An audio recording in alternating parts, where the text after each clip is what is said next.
FM News Talk 97.1. On-demand audio. But we're still focused on the economic side of this. We're joined today by economist Dr. John Goodman. He's with the Independent Institute. He's also president of the Goodman Institute for Public Policy Research. He's the author of a new book called A Better Choice, Healthcare Solutions for America. Dr. Goodman, how are you? I'm wonderful. Glad to be with you. Well, thanks for your patience today. I felt like Delta Airlines. I double-booked a guest in that last segment. I apologize for that. No problem. What I wanted to kind of focus on for a moment, and I do want to talk about healthcare, is the economic plan, the idea that Donald Trump laid out last week, and Hillary came out with her own. Hers didn't surprise me any. His is an interesting mix of politics, quite frankly. I mean, he's got stuff in there you would probably never expect to hear from a Republican presidential candidate. What was your take on it? Well, the biggest difference between the two candidates is in corporate tax reform, and Donald Trump is for it and Hillary Clinton is against it. She doesn't have any corporate tax reform, even though President Obama even admits we need corporate tax reform. So this is a big deal, and this, more than anything in any of the plans, will increase wages for American workers because the evidence shows that the corporate income tax is mainly paid by workers. So it's not paid by shareholders. And I would guess if we went to a 15% flat tax on corporate profit, as Trump recommends, that within a few years would raise the income of the average family by $2,000 to $3,000 a year. Well, correct me if I'm wrong, but what I focused on in these two speeches was how this deals with government spending and the debt.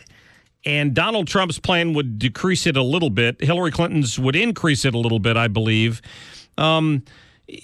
His argument is if you do what I'm trying to do and you simplify the tax system and you cut down on corporate taxes and you reduce the penalty for bringing money back in that's overseas, we're going to see such a boom to the economy that part of that's also going to be taken care of because we're going to have more jobs and more spending and more growth.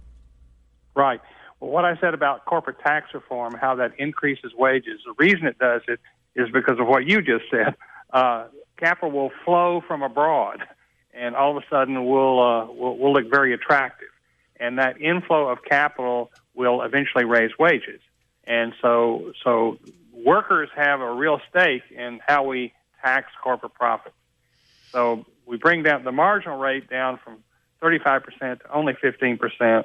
If this is revenue neutral, the way you get the rate down is by getting rid of loopholes, special tax breaks, and you have essentially a flat tax for employers, and that will do wonders for workers' wages. Well, I hope we get a chance to see that. I just wish he could stay focused on those kinds of issues. People seem to believe in the polls that Donald Trump has better ideas for the economy. He does, and I wish he would talk about them and talk less about everything else that seems less important. We need to mention the personal income tax. Hillary is going to raise taxes, especially on high-income people. Donald Trump lowers the tax rates for everyone. For Hillary, the highest tax rate will go above 50%. For Donald Trump, the highest personal tax rate will be 33%. So there's a huge difference there. What she's doing is taxing capital, and she's going to use the money to subsidize consumption. That's bad for the economy as a whole. We need capital if we want growth and we want higher wages. Yeah, but she was also going to increase the capital gains tax if you're above a certain income threshold. So, that's one of the ways in which she taxes capital. Jeez. She raises the marginal tax rate on ordinary income. She limits deductions, and this is on high-income people. You know, this will not change the lifestyle of Warren Buffett, but Warren Buffett will have to take money out of the market and give it to the government so it can spend it on health care and Social Security and other consumption matters. That's not good for the economy as a whole. Right. We're talking to Dr. John Goodman, who is an economist, a senior fellow at the Independent Institute. He's written a book called A Better Choice, Healthcare Solutions for America. So as I've always understood the Affordable Care Act, it was designed to slowly get more expensive as it moved on. They built in the expense into stages so the economy wouldn't get hit with it all at once. we're moving into the more expensive years, and at the same time, we're seeing providers like Aetna and these big healthcare companies who are pulling out of these exchanges. This thing looks to me like a house of cards. What's your perception of it? Well, what we call this is a death spiral. And a death spiral occurs when the insurance companies find there's no premium they can charge that will cover their costs. And so they have losses, and they try to raise premiums to cover the losses. But when they do that, more healthy people drop out. Eventually, they end up only with high cost, very sick people, and a premium that no one can afford. And so what United Health and Aetna and Humana are doing is, instead of going through that spiral, they're getting out now. Yeah, and I don't know. I mean, I haven't heard Donald Trump talk a lot about it. He says that he would get rid of Obamacare, but I'm not quite sure if I've heard him tell me what he's going to replace it with.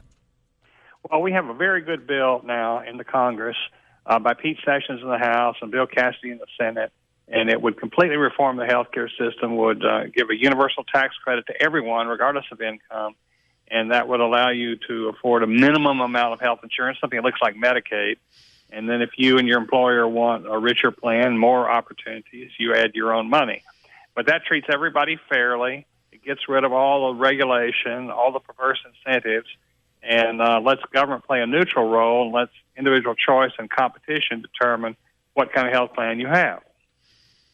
Interesting. Yeah, I'll have to find out more about that one because it certainly brings up a few questions. It would effectively end the Affordable Care Act, though, right? As it is now. Well, it wouldn't technically end it. It would just replace it.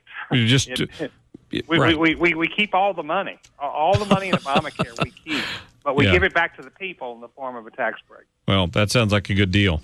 If folks want to read more about it, let me give them the name of your book again, which is A Better Choice, Healthcare Solutions for America. The author is Dr. John Goodman, also with the Independent Institute. Dr. Goodman, thanks for your time today.